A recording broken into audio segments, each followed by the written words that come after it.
Things improve as Kim Jong Un picks up a soldier's headgear after it falls in the wind during a tense border ceremony.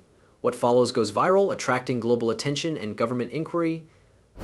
Make or break him, the wind sliced through the courtyard like a blade, cutting past rows of rigid warriors. They saw the massive Korean demilitarized zone with its drab concrete and lifeless blue houses. With shoulders back and eyes straight forward, Kwon Jin stood among them. Because of his careful control, every muscle was taut. Although the chilly air felt nice on his exposed flesh, he didn't flinch. Moving even slightly would have broken procedure, which was inconceivable in front of the supreme leader.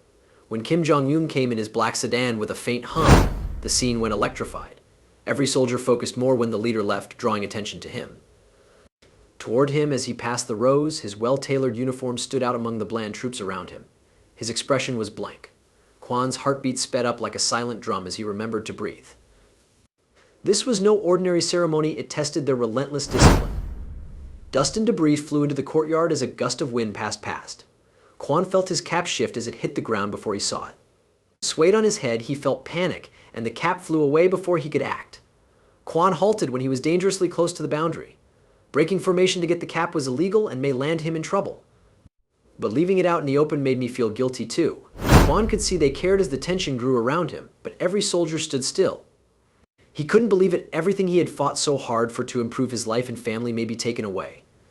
Kwon thought about his childhood farm. He recalls helping his mother grow crops in the thin soil on uneven ground and under the hot sun.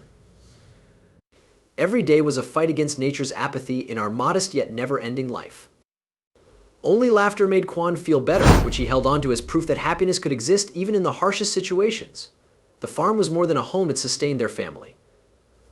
Kwon remembered the long, laborious journeys to the village market, where baskets of wilted greens and deformed produce stung his shoulders. He saw his mother shake as she tallied the few coins they made. She looked silent and sorrowful when their supper was passed. For brighter, cleaner things, every rejection hurt, and each customer's sneer showed him how low they were. Some days, they went home with nearly nothing, no rice or oil to stretch their meals. These walks made Kwon feel vulnerable and that he was begging for attention. He was most stung by his mother's guilt, which reflected his fury. He vowed to change things that day. For his family to survive without begging, he worked hard. Army recruitment was also difficult. The physical tests were terrible, but the mental weight, the endless drills, his trainers' harsh cries, and the continual need for perfection was hardest. Kwon believed in a better future. With each step, he thought of his exhausted mother and his brother's innocent giggle. He escaped to the military.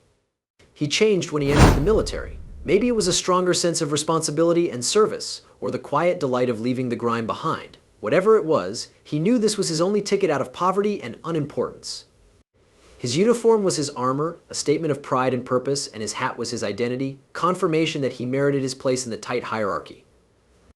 After joining the army, losing it was like losing part of himself. Kwon realized that he was the same as everyone else in the bunker-like quarters after moving in with his unit. He was serving his nation, yet he looked like the other men there. They all worked hard.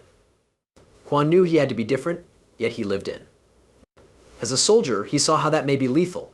Kwon did a terrific job. He was brave and dedicated even when attacked or ambushed. This won him. His badges and awards made him a target even more. He became a bigger target after learning that losing his hat to Kim Jong Un may cost him everything. Kwon stood still, unsure what to do, and Kim Jong Un spoke against all odds. Moved, what follows becomes viral. Each cautious, deliberate step by the supreme leader made a statement. Everyone held their breath as he reached down, grabbed the hat, and faced Kwon. The leader's expression was serene and unmoved. Kwon's chest clenched and heart pounded as he approached. Kim stated in a low, husky voice as he carefully fit Kwon's cap back on. They looked at each other briefly. Kwon felt like the world was focusing on them when they met.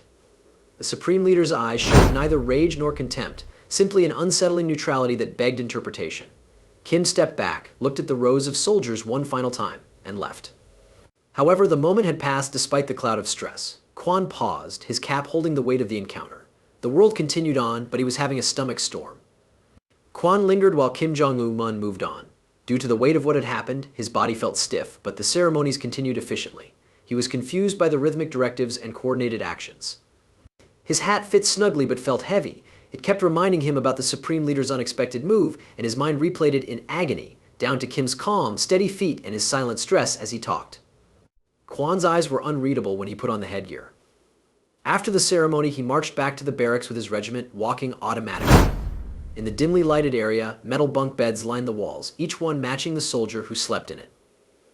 Quan sat on his bunk with his hands in his lap. He felt scratchy on his palms from his old outfit. Though they didn't glance at him, he could tell his other soldiers were curious. No one dared speak up. Consider not here yet the event lingered like a weighty, suffocating, unresolved question. Since there were cameras everywhere the Supreme Commander went, the event film would have garnered media attention. It must be viral. Quan wondered if his mother and brother saw it. His commander, Captain Lee Private Quan, barked, breaking his stillness. Each statement was evident in the captain's strong voice. You must notify General Park immediately. As he arose, other troops were skeptical. His heart sank into his stomach. Walking to the interrogation room was short but scary. Fluorescent lights hummed in the dim hallway. He entered the room to see General Park behind a steel table, his visage as icy as the walls. Private Park explained in a calm, steady voice. Sir, Quan struggled to swallow. Paused, words trapped in throat. What explained the wind, his dread, and his decision to keep put when his instincts told him to move? He concluded, the hat was lost because of the wind trembling his voice. I did not retrieve it because I was afraid of breaking formation. Park's eyes narrowed in the oppressive silence.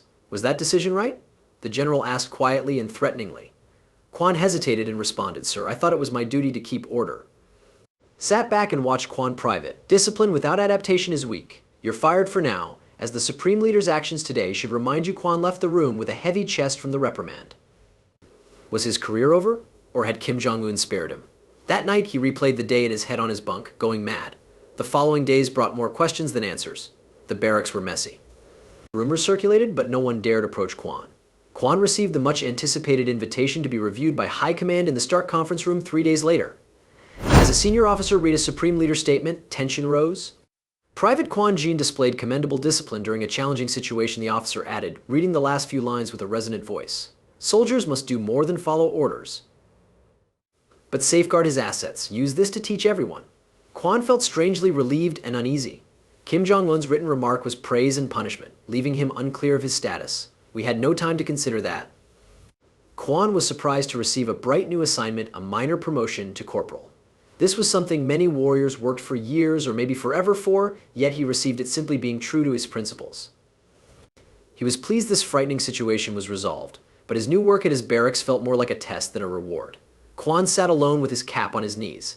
His luck and strength were shown by the hat's once normal fabric now carrying the world's attention. The courtyard was windy again when he put it back on his head the next morning. Quan put it back without thinking this time, his hand steady. Stronger will than ever. Quan, what would you have done? Would you have taken the hat or stayed put? Post your thoughts below. Subscribe to receive more stories like this and click the bell symbol to be notified of our excellent videos. Thanks for viewing. Until next time.